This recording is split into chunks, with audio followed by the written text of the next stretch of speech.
Vamos para a palavra de Deus? Eu queria falar algumas coisas para vocês.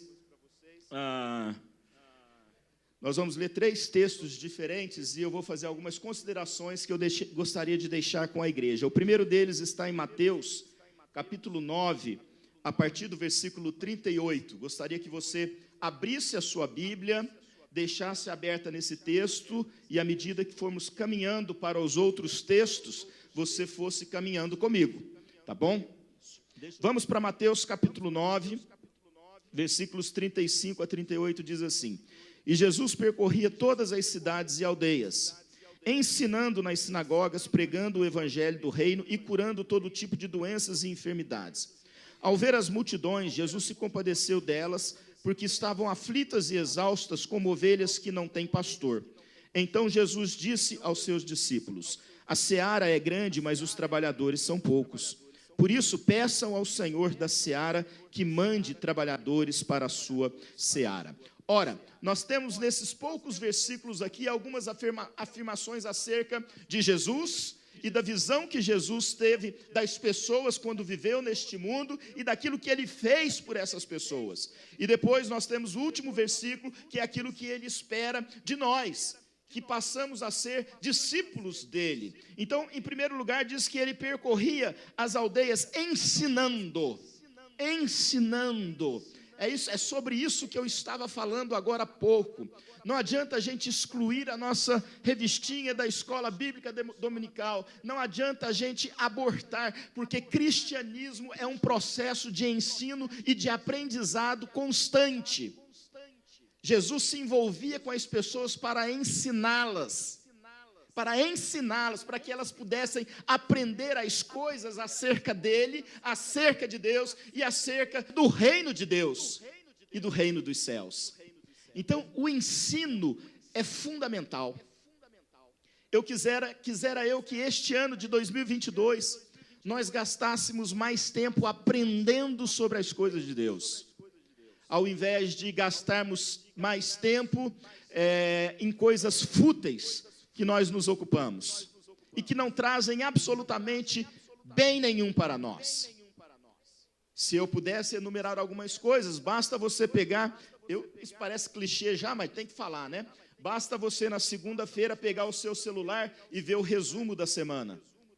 Quantas horas que você usou o aplicativo tal, quantas horas você usou o aplicativo tal, quantas horas você usou isso, quantas horas você usou o seu celular. E aí você para assim: quantas horas essa semana eu orei?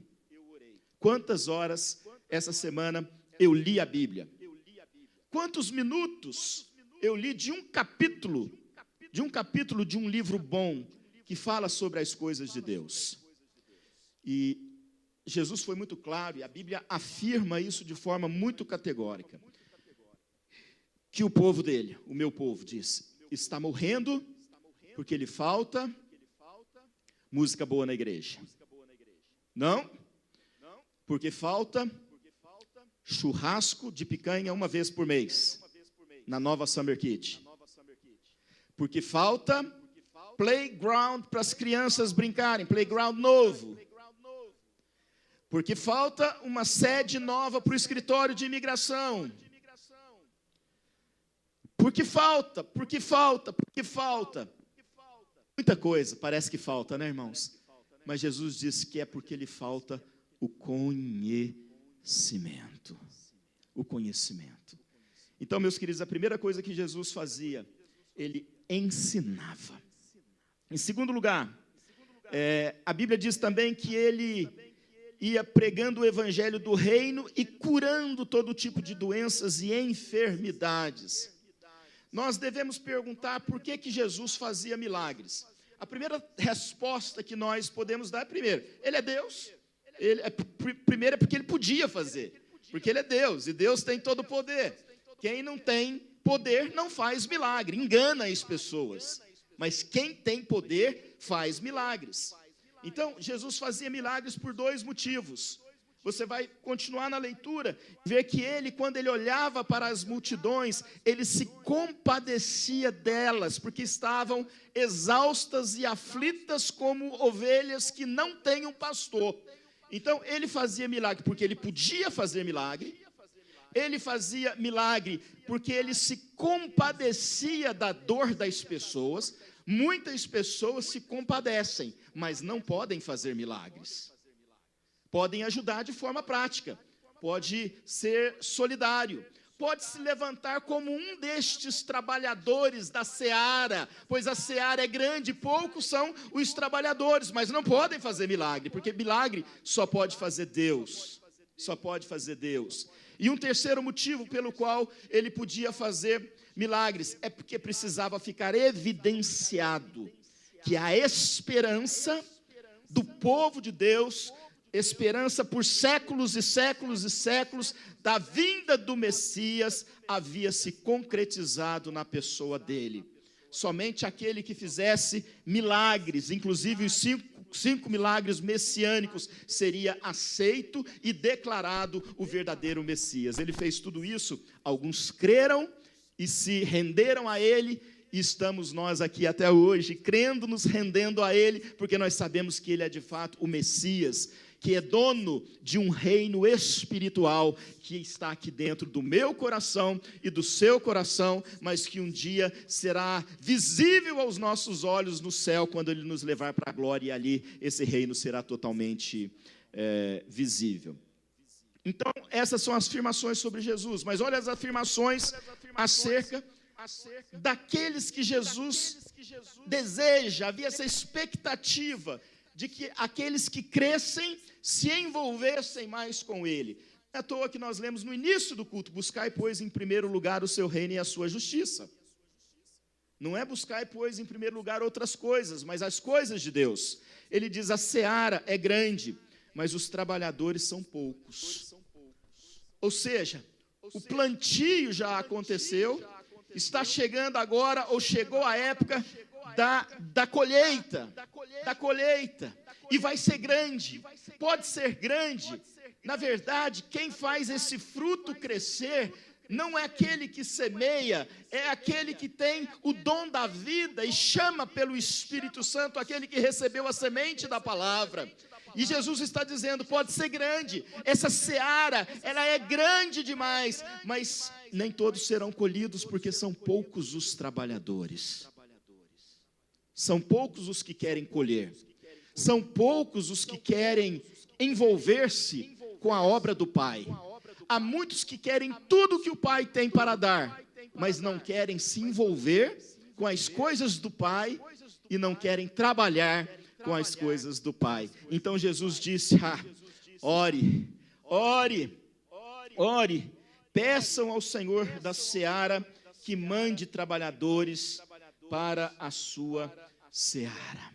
Sabe, meus queridos irmãos, nós estamos aqui, talvez um grupo pequeno, mas esse é um grupo pequeno que, se assumir hoje um compromisso diante de Deus, que será lançado no final da mensagem, esse grupo pequeno aqui pode incendiar toda a igreja. Não importa quem você é, no sentido de onde você veio, da língua que você fala, da posição econômica que você tem, qual a sua profissão, qual o seu status nesse país, não interessa. Quando Deus chama um grupo, ainda que pequeno, quando tem um grupo disposto a viver com Deus, para Deus, e busca a presença de Deus, e vai orando, não apenas no momento do culto, não apenas de palavras, mas vai insistindo com isso em Deus, na segunda-feira, na terça-feira, na quarta-feira, na quinta-feira, na sexta-feira. Esse grupo pode transformar uma igreja, que apesar de ser igreja, está a caminho da morte, a se ressuscitar, ou a ser fortalecida. Irmãos, eu não estou dizendo que a nossa igreja está a caminho da morte, não. Eu só estou dizendo que, ainda que vier a esse caminho algum dia, não que também esteja perfeito, não está, né? A começar por isso que vos fala, mas se um grupo se dedicar, a Bíblia está nos mostrando, é só orar para Deus mandar trabalhadores que amam a obra de Deus, que creem na obra de Deus, que creem na obra de Jesus, e será tudo maravilhoso. Eu queria passar para frente num outro texto agora. Queria convidar você aí comigo para Lucas, capítulo 18. Esse texto é mais um incentivo que eu quero trazer para você no início desse ano. Na minha Bíblia diz a parábola do juiz iníquo. Jesus lhes contou, a capítulo 18 de Lucas, versículo 1. Jesus lhes contou uma parábola para mostrar que deviam orar sempre e nunca desanimar. Olha o que Jesus ensinava, irmãos. Ele vai contar uma parábola que a gente vai ler, mas Lucas já coloca aqui por que Jesus ensinava. Jesus não queria ver os seus filhos desanimados. Jesus é contra o desânimo. Jesus não quer ver seu filho desanimado, seu filho desanimado, sua filha desanimada. Jesus quer ver um povo empolgado, um povo animado com a vida, com as coisas a serem feitas. E aí ele diz o seguinte, que a parábola tem como objetivo mostrar que eles deviam orar, porque se o oposto de desanimado é animado, o meio para se manter o ânimo é a oração. É a oração. É a oração. Eu não tenho aqui um termômetro para medir a vida de oração da Igreja Nova Esperança. Os momentos em que temos para orarmos juntos são poucos, eu creio. É no grupo pequeno, é no culto de domingo, é durante uma reunião de liderança, de estratégia, a equipe durante a semana. Ok, talvez seja pouco mesmo.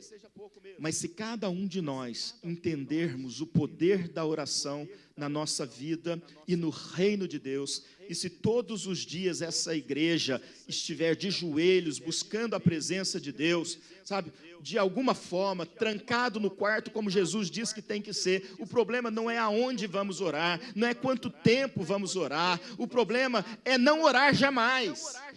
Esse é o problema.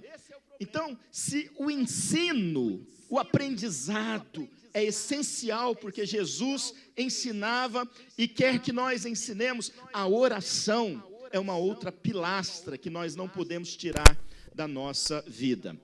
Continua o texto no versículo 2, em certa cidade havia um juiz que não temia a Deus, nem respeitava ninguém. Havia também naquela mesma cidade uma viúva que sempre o procurava, dizendo, julgue a minha causa contra o meu adversário.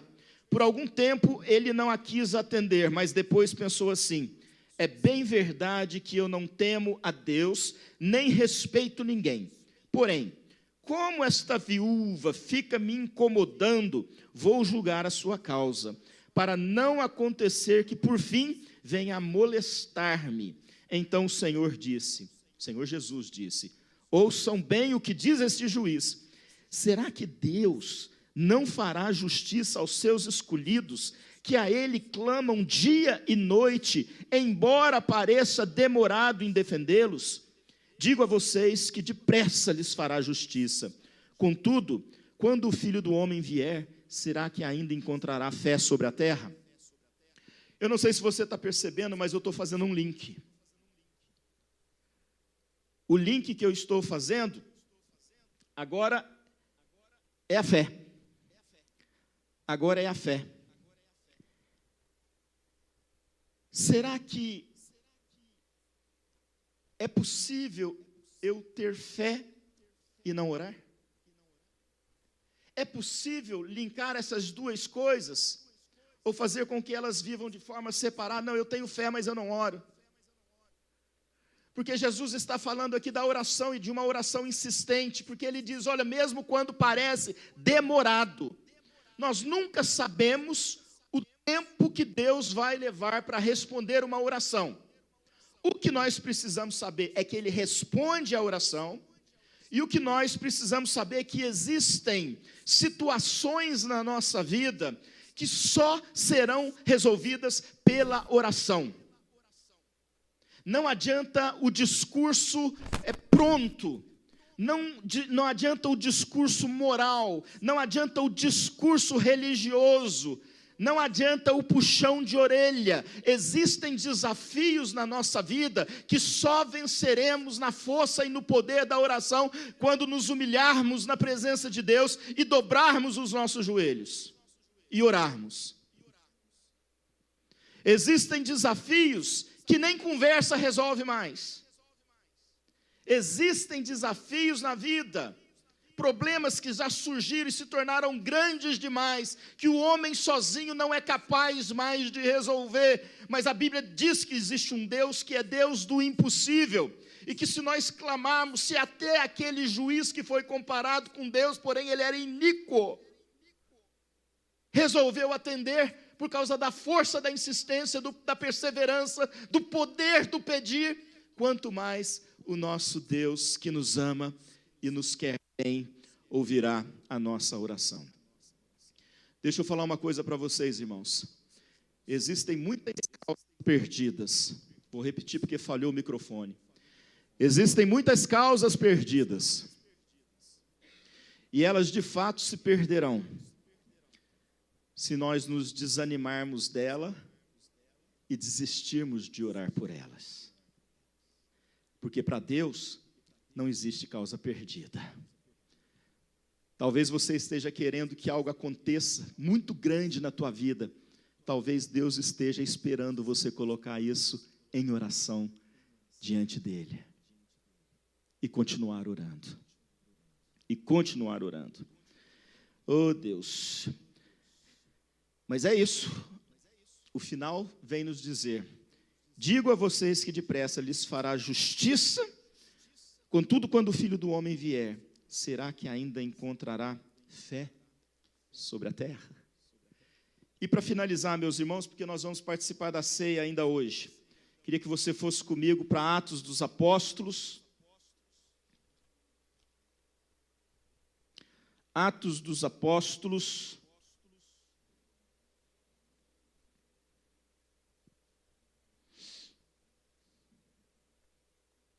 Versículo 42. Atos capítulo 2, versículo 42. Para quem está chegando agora na vida cristã, talvez não seja um texto muito conhecido, nem sempre se começa a ler a Bíblia por Atos.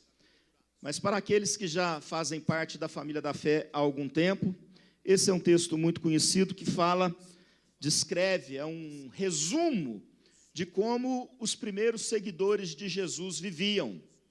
Aqueles que foram batizados a partir da pregação do apóstolo Pedro.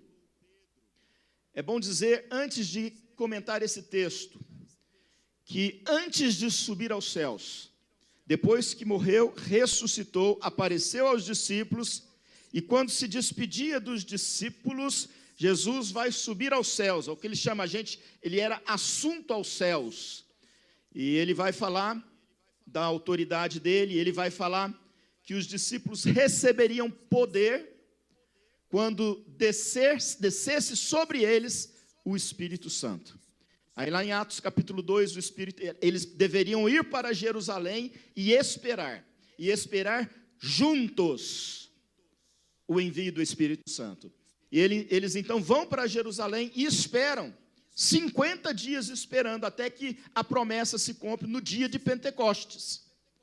Eles ficaram cheios do Espírito Santo e começaram a falar de modo que todas as pessoas presentes, inclusive aquelas que não falavam a língua que eles falavam, entendiam. E à medida que Pedro explicava o que estava acontecendo, as pessoas foram se convertendo. E aquele primeiro grupo, eram 100 reunidos, logo vai se tornar 2.000, logo vai passar para 5.000, e ali começa a nascer a igreja na força e no poder do Espírito Santo, porque é o Espírito Santo que convence o pecador do seu pecado, da justiça, do juízo. E eles começam a viver de uma maneira diferente, sabendo que os seus irmãos da fé judaica iam certamente persegui-los. E então nós temos essa descrição de Lucas, que diz assim: e perseveravam na doutrina dos apóstolos, e na comunhão, no partir do pão e nas orações. Em cada alma havia temor, e muitos prodígios e sinais eram feitos por meio dos apóstolos. Todos os que criam estavam juntos e tinham tudo em comum. Vendiam as suas propriedades e bens, distribuindo o produto entre todos, à medida que alguém tinha necessidade. Diariamente perseveravam unânimes no templo, partiam pão de casa em casa e tomavam as suas refeições com alegria e singeleza de coração, louvando a Deus e contando com a simpatia de todo o povo. Enquanto isso, o Senhor lhes acrescentava dia a dia os que iam sendo salvos. Muito bem. Vou tentar resumir aqui em 10 minutinhos para a gente passar para a ceia. E quando eu li esse texto aqui, a pergunta que me veio, talvez o Espírito Santo tenha colocado essa pergunta no meu coração, é tipo assim: quem é você? Essa é a pergunta que veio para mim. Quem sou eu? Pensei assim, é isso mesmo que eu tenho que falar, Senhor? Olha essa palavra juntos aí, né? Dia em dia, tinham tudo em comum. Dá uma impressão assim de que eu não sou nada. Porque pensa numa pessoa que não é relacional. Esse é um problema. Eu já estou aqui há alguns anos na igreja, né, irmãos? Já assumi no dia 22 de novembro do ano passado, mas já estava aqui pastoreando com o pastor Wesley. Você já me conhece, tem o Steph aí, né? A turma Geisa, Renan, na época da Vivinha também. A turma que trabalha aí, todo mundo já sabe isso. Eu sou um tipo meio que bicho do mato, né? Não é que eu não gosto das pessoas, não é que eu não ame as pessoas, não é que eu não tenha prazer em ajudar as pessoas, mas quando cresce muito o número e vai virando muvuca, vai me dando um troço e vontade de sumir. Vocês talvez não tenham percebido isso. Quantas vezes eu estava com vocês e não estava ao mesmo tempo? Em que jeito? É festa na Igreja Nova Esperança. Puxa, tem música, tem carne, tem isso. A sensação que eu tenho, às vezes, é que eu falo com todo mundo, porque eu chego perto de todo mundo, cumprimento todo mundo, e, ao mesmo tempo, dá uma sensação de que eu não estou com todo mundo. Quando me dá essa sensação, sabe o que eu tenho que fazer? Eu tenho que vir correndo para o office e ficar aqui, pelo menos 5, 10 minutos, para recarregar a minha bateria e voltar. Não parece, né? Não parece. Por que eu não vou na tua casa te visitar? Porque você não me convida. Porque se você me convidar, eu vou. Agora, se eu já sou um cara meio bicho do mato, que tem dificuldade assim de me relacionar, né? E você ainda não me convida, quando que eu vou bater na porta da tua casa e falar assim, estou aqui para a gente tomar um café? Isso não é uma questão de ser bom ou de ser ruim. Esse é um traço da minha personalidade. Vocês estão entendendo? É um traço da minha personalidade. Então, a palavra final de hoje é um desafio para mim. Eu preciso trabalhar isso. Entendeu? Se eu tiver a opção de ir para uma muvuca de 1000 pessoas para louvar a Jesus, ou ficar trancado no meu quarto sozinho e louvar a Jesus, eu prefiro ficar sozinho. Apesar de eu saber que não existe vida com Deus sozinho. Nem toda a vontade, nem todo o sentimento da gente, ele é verdadeiro.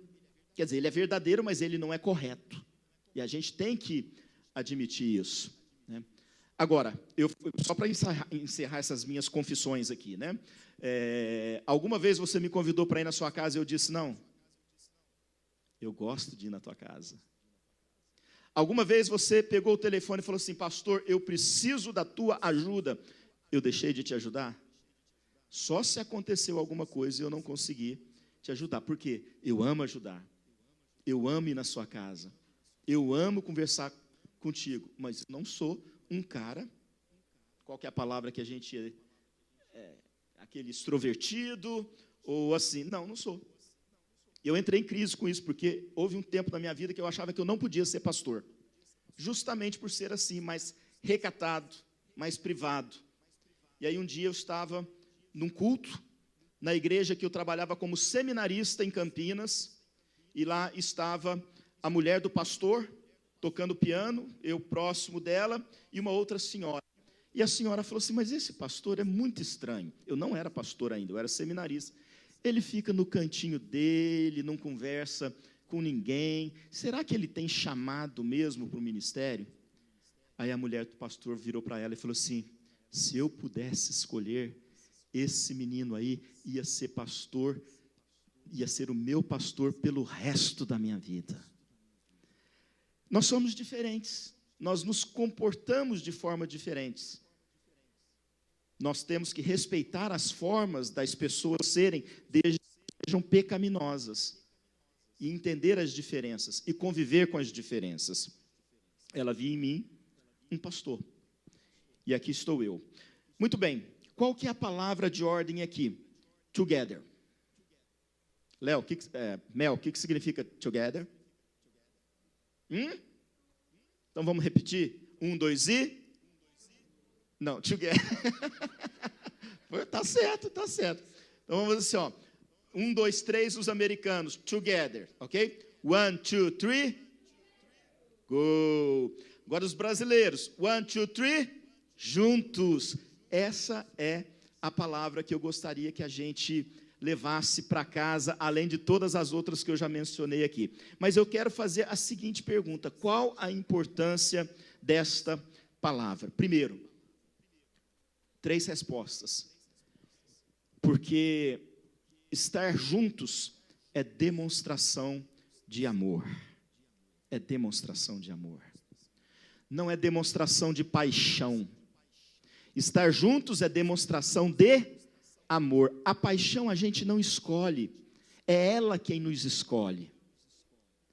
Nós não escolhemos nos apaixonar por determinada pessoa, por determinada coisa. Quando a gente acorda, o nosso coração já foi dominado, e a gente não consegue dominar a paixão, é ela quem nos domina.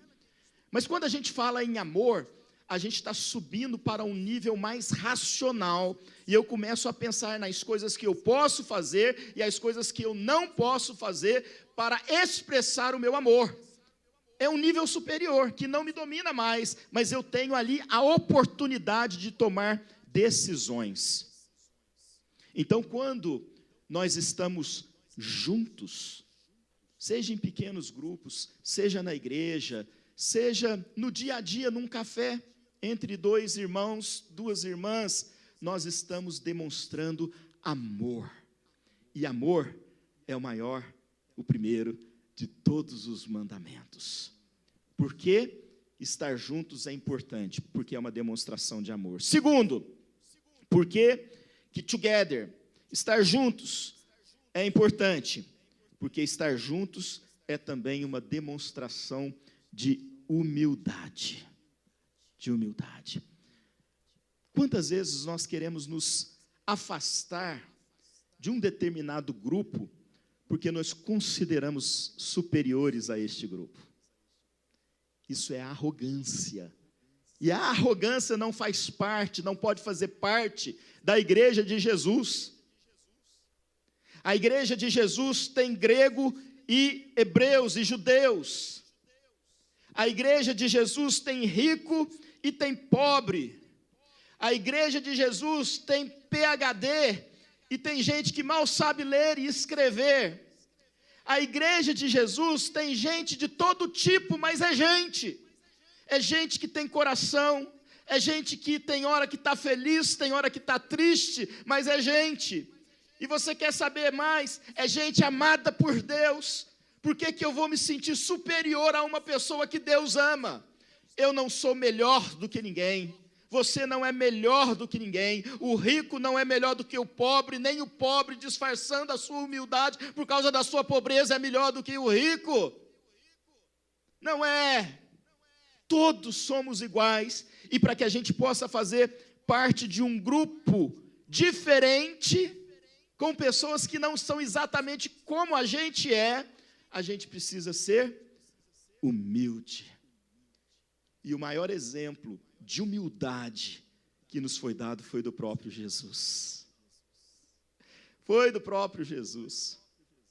Filipenses fala que ele não hesitou, sendo o grande Deus, em tornar-se homem e viver as sequelas da vida humana. Se Jesus, nosso Senhor e Salvador, decidiu ser humilde, quem somos nós para sermos arrogantes?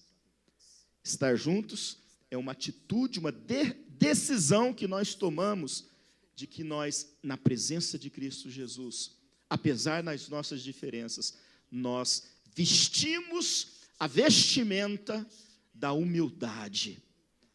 Da humildade. Terceiro e último lugar, Qual a importância do together? Qual a importância de estarmos juntos? Porque juntos trabalhamos para o reino de Deus, não para nosso ministério particular, não para a nossa vida em particular, e o crédito será dado somente ao Rei Jesus. A Ele toda a glória, hoje e para todos sempre. Amém. Eu proponho a vocês, irmãos, que assim como eu lutei em 2021, eu vou lutar muito mais ainda para ser em 2022. Para ser melhor. Para estar mais juntos. Para quem sabe assim demonstrar e fazer com que o meu amor seja mais visível. Para que ninguém fique com a sensação de que eu sou arrogante, de que eu não me misturo, que eu tenho panelinha. Para que, de mãos dadas, isso é algo muito importante que nós vivemos claramente esse ano que passou, a gente possa trabalhar, arregaçar as mangas e trabalhar para a honra do Senhor Jesus. E na hora de dar glória, na hora de parabenizar, na hora de celebrar, na hora de inaugurar com mais uma festa, todos nós, com nosso coração cheio de amor, humildade, possamos juntos dar glória, glória e glória a Jesus. Amém. Que Ele nos ajude, que Ele nos abençoe. Não há nada